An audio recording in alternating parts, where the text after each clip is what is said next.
सीधा आपको बलरामपुर लिए चलते हैं। इस वक्त मुख्यमंत्री योगी आदित्यनाथ बाढ़ पीड़ितों से मुलाकात करने पहुंचे। तस्वीरें आप देख सकते हैं, उनसे बातचीत करते हुए सीएम योगी आदित्यनाथ और जायजा लेने यहां पर पहुंचे हैं बलरामपुर में।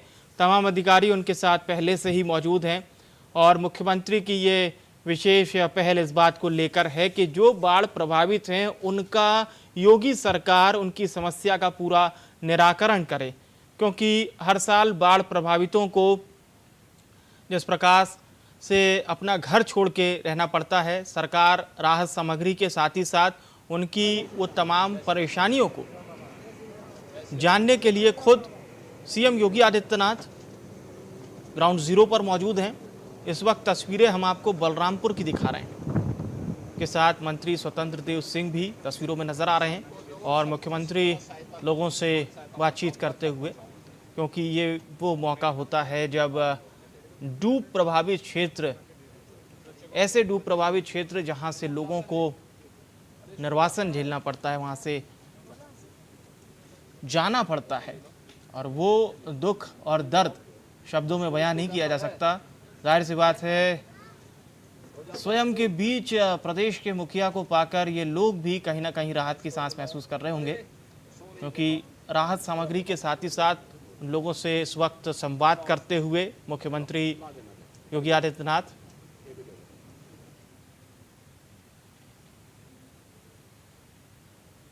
बलरामपुर की तस्वीरें हैं। बाढ़ प्रभावित लोगों से मुलाकात करते हुए सीएम योगी, राहत सामग्री इन सभी बाढ़ प्रभावित परिवारों को वितरित की गई है।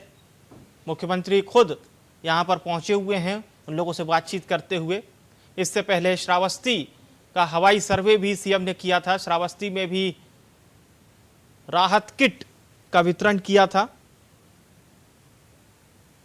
तो लगातार सिलसिलेवार ऐसे क्षेत्र जो बाढ़ प्रभावित हैं वहां पर मुख्यमंत्री का दौरा लगातार जारी है और तमाम लोगों से उन्होंने मुलाकात की है। इस वक्त बलरामपुर में मौजूद हैं सीएम, तमाम लोगों से मुलाकात करते हुए मुख्यमंत्री ने इस बात को साफ तौर पर कहा है कि बाढ़ प्रभावितों के साथ हमारी सरकार है, उन्हें जितना संभव हो मदद हो सके राहत सामग्री पहुंचाई जाएगी।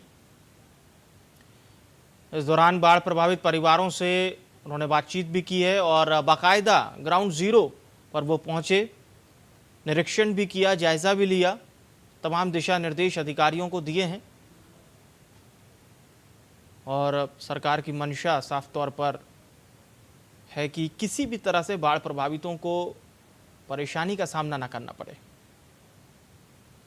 बलरामपुर की तस्वीरें, इससे पहले श्रावस्ती पहुंचे थे सीएम योगी आदित्यनाथ। श्रावस्ती का भी हवाई सर्वे किया था और वहां पर भी बाढ़ प्रभावित लोगों से मुलाकात की थी, परिवारों से मुलाकात की थी, संवाद किया था। इस वक्त बलरामपुर में मौजूद हैं मुख्यमंत्री।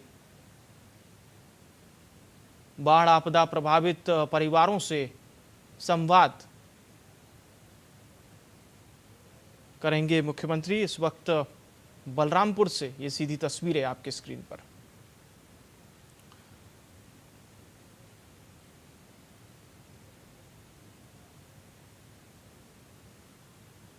तो बाढ़ प्रभावित परिवारों से मुख्यमंत्री ने बातचीत भी की और तमाम उन जगहों का जो डूब प्रभावित क्षेत्र हैं वहां का स्थलीय निरीक्षण भी किया। सरकार पीड़ितों को मदद देने के लिए पूरी तरह से प्रतिबद्ध है, ये बात मुख्यमंत्री योगी आदित्यनाथ ने कही। इससे पहले श्रावस्ती पहुंचे थे सीएम योगी आदित्यनाथ। माननीय पूर्व विधायक गैसड़ी श्री शैलेश कुमार सिंह फैलू जी, आदरणीय जिलाध्यक्ष भाजपा बलरामपुर श्री प्रदीप सिंह जी, आदरणीय अध्यक्ष नगर पालिका परिषद बलरामपुर श्री धीरेन्द्र प्रताप सिंह धीरू जी। तो श्रावस्ती के 116 गांव बाढ़ की चपेट में है, ये जानकारी सीएम योगी आदित्यनाथ ने दी थी। उन्होंने कहा सरकार पीड़ितों को मदद देने के लिए पूरी तरह से प्रतिबद्ध है। श्रावस्ती के बाद अभी बलरामपुर में मौजूद हैं सीएम योगी आदित्यनाथ।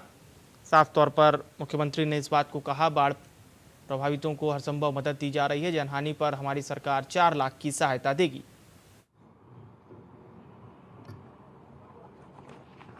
जनपद बलरामपुर में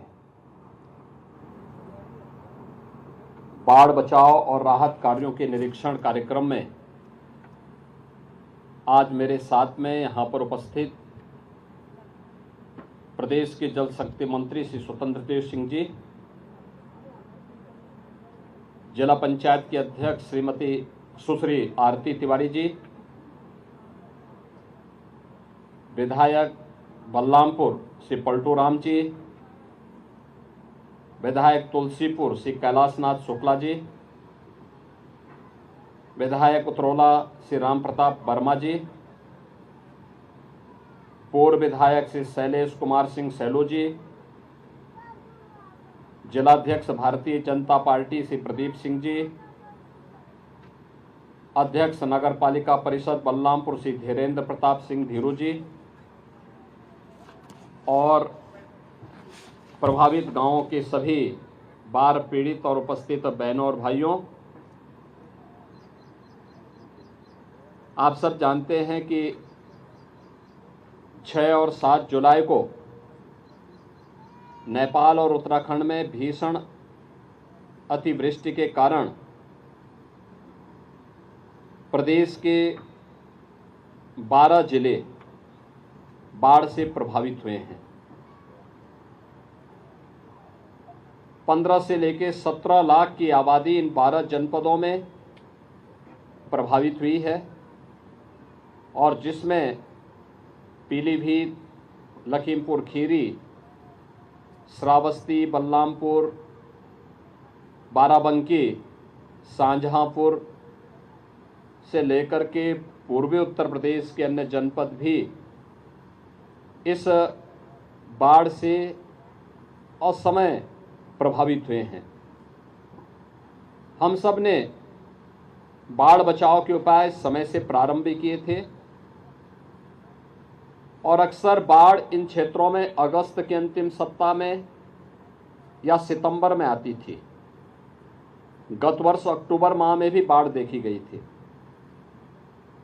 लेकिन इस बार बाढ़ जुलाई प्रथम सप्ताह में ही आई। अचानक में आई बाढ़ के कारण फसलों को व्यापक नुकसान हुआ, अन्य प्रकार से आम जनजीवन भी प्रभावित हुआ। लेकिन सभी विभाग पहले से ही इसके लिए अलर्ट भी थे।